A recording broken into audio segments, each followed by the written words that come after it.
Hello friends, welcome back to my YouTube channel Basic Concept by Sonia Singh. I hope you all are fine. Today I am going to teach you about for writ quo warranto अधिकार परीक्षा. So let's start guys. सबसे पहले हम पढ़ेंगे अधिकार परीक्षा क्या है.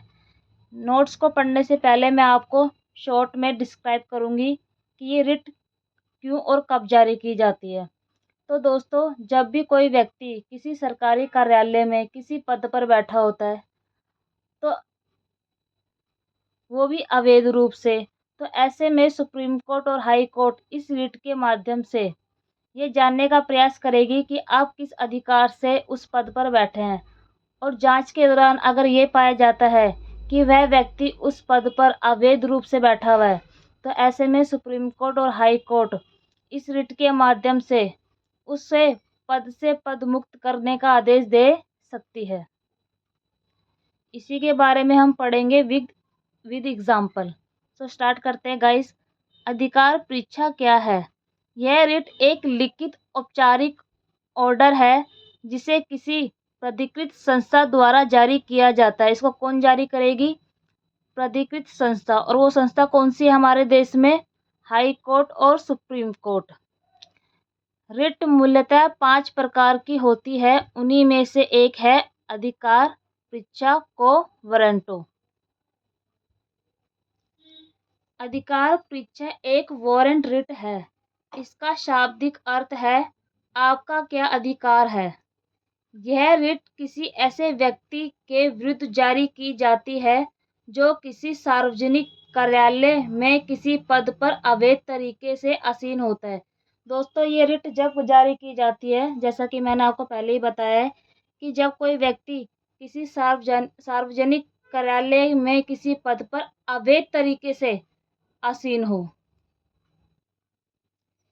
एग्जाम्पल, जैसे केंद्रीय लोकसभा आयोग के सदस्यों की आयु की सीमा 65 वर्ष है. यदि कोई व्यक्ति इस आयु के पश्चात भी सदस्य बना हुआ है तो उच्चतम न्यायालय उससे यह पूछ सकता है कि किस कानून के अंतर्गत उसने ऐसा किया है.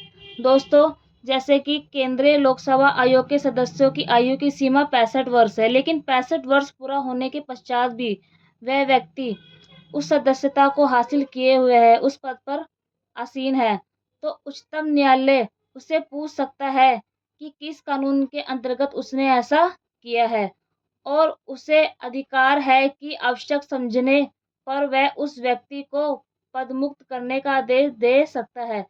और उच्चतम न्यायालय को यह अधिकार है कि जब वह ज़रूरी समझेगा कि भाई ये तो गलत हो रहा है, 65 वर्ष की आयु पूरी होने के पश्चात भी आप सदस्य बने हुए हो, तो ऐसे में उच्चतम न्यायालय उन्हें पदमुक्त करने का आदेश दे सकता है. एक अन्य उदाहरण के माध्यम से भी हम इस रिट को समझने का प्रयास करेंगे. दोस्तों, आपने देखा ही होगा कि सरकारी नौकरी या पद पाने की इच्छा लोगों में इतनी होती है कि उसको पाने के लिए वह कुछ गैर कानूनी काम करने के लिए भी रेडी हो जाते हैं. जैसे कि अभी नीट का एग्ज़ाम में हुआ. एक अन्य उदाहरण से समझते हैं. सरकारी नौकरी या पद पाने की इच्छा लोगों में इतनी ज़्यादा होती है कि इसे पाने के लिए कुछ लोग तो गैर कानूनी काम करने के लिए भी तैयार रहते हैं.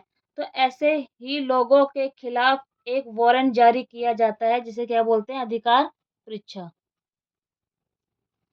जिसे अधिकार परीक्षा कहा जाता है. तो ऐसे में अदालत उसके खिलाफ उस विभाग को एक लेटर भेजती है जिसे अधिकार परीक्षा या अंग्रेजी में को वारंटो कहा जाता है.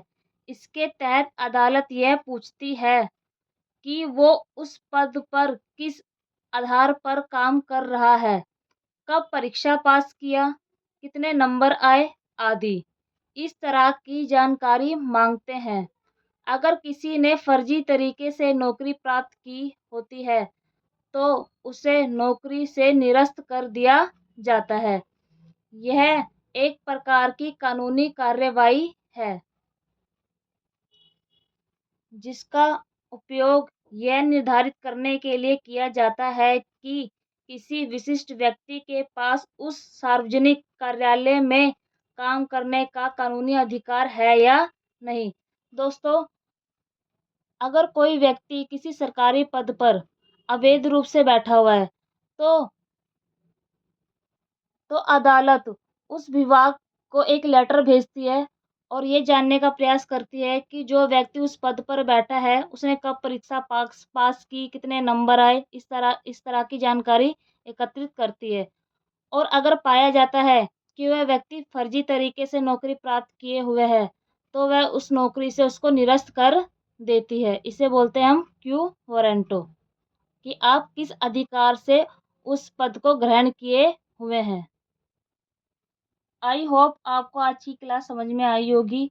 नेक्स्ट वीडियो में हम अपनी अगली और लास्ट रिट पढ़ेंगे, उत्प्रेषण। सो गाइस, शेयर चैनल को शेयर, लाइक, सब्सक्राइब कीजिए। बाय दोस्तों, टेक केयर।